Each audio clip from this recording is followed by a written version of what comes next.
Hello and welcome back to PhotoRec.tv, and welcome back to one of my favorite traditions that I do here, the year-end slideshow.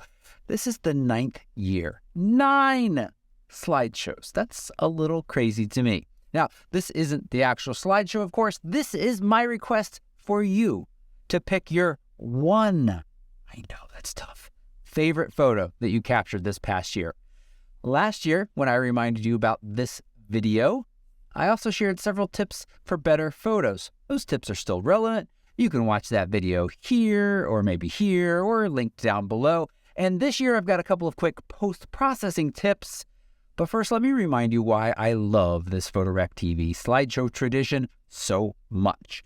I mean, at the very simplest level, I get to make a beautiful slideshow filled with your favorite images, and then you get to see your photo along with so many other special moments from members of this community.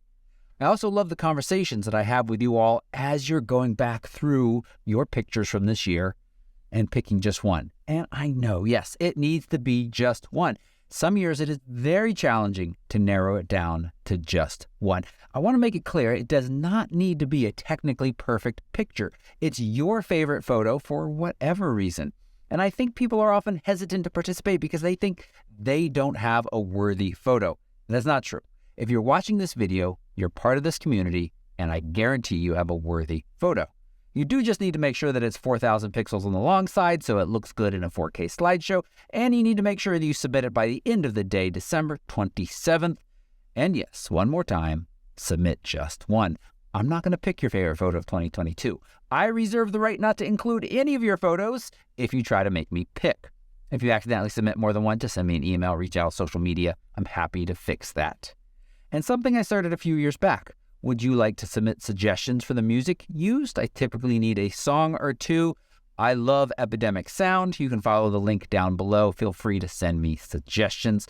I'll give you a shout out at the end of the video for your help. There are a few more rules, guidelines for submitting. That link is right down below.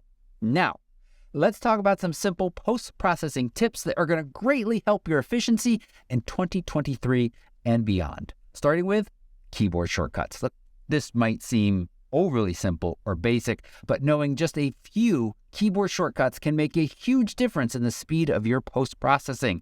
As you move between modules in Lightroom, in and out of different develop panels, it can really help. So let's start with a few simple ones. D, to jump into the develop module. That's easy to remember. Tap G to switch to the grid view of the library, and you can do that from any other module. That's great when you want to process a few photos at once. I crop many of my photos, maybe just a little bit, or maybe just straightening them, and from the library or the develop module, you can hit R to jump into the crop tool. Getting fancy? Shift plus W launches the updated masking tool panel, and finally, Q is your content-aware remove tool. That's all I'm going to share in this basic tip. Work at memorizing just a few at a time, and let me know in the comments your favorite keyboard shortcut in Lightroom or Photoshop. And I'm not sure I've ever asked a nerdier question, but it helps. Now, I've got more tips. 4 tips for efficient importing and culling, though one of these tips actually slows the process down. Let's start. Use an auto edit preset on import. I show you how to build one of those in this video. Using an auto edit preset means your photos import nicely exposed, which makes it so much easier to tell the winners from the losers. That is, the ones you should keep and the ones you should trash. You can always turn it off, and you can start editing from scratch if you want. Really no harm done using this process. But it really does make it so much easier to compare photos. And on many of my quick family photos and vacation photos, the auto edit preset gets me 95% of the way to calling that photo finished. 2, if you already have the folder that you want to import to, you can simply right-click on that folder in the library and choose Import to this folder. That's going to automatically open the import dialog with that folder selected as the destination. This is going to save you a lot of headache, no more importing to the wrong location, or even forgetting to create a location in the first place. 3, build one-to-one previews. Yes, this means the import is going to be slower, but once it's done, it is so much faster to jump from photo to photo, especially when you zoom to 100% trying to figure out which one is the sharpest. I make sure I always do this with wildlife photography. Anytime I've got a series of shots, and I'm going to zoom to 100% and look at each of them carefully, one right after the other, trying to figure out which one is the keeper and which one is the loser. So build those one-to-ones and go get a cup of tea while the previews are being built. In the catalog settings, you can determine how long to keep those one-to-one previews so that you can keep that library of previews to a more manageable size. 4, do your culling in the library. It renders the highest quality previews the fastest. It is the most efficient way to look through lots of photos. If you're like me, you're going to rate a few photos and then you're going to get excited about one of them, jump over to start editing it. Just remember to move back to the library module when you start going through pictures and rating them again.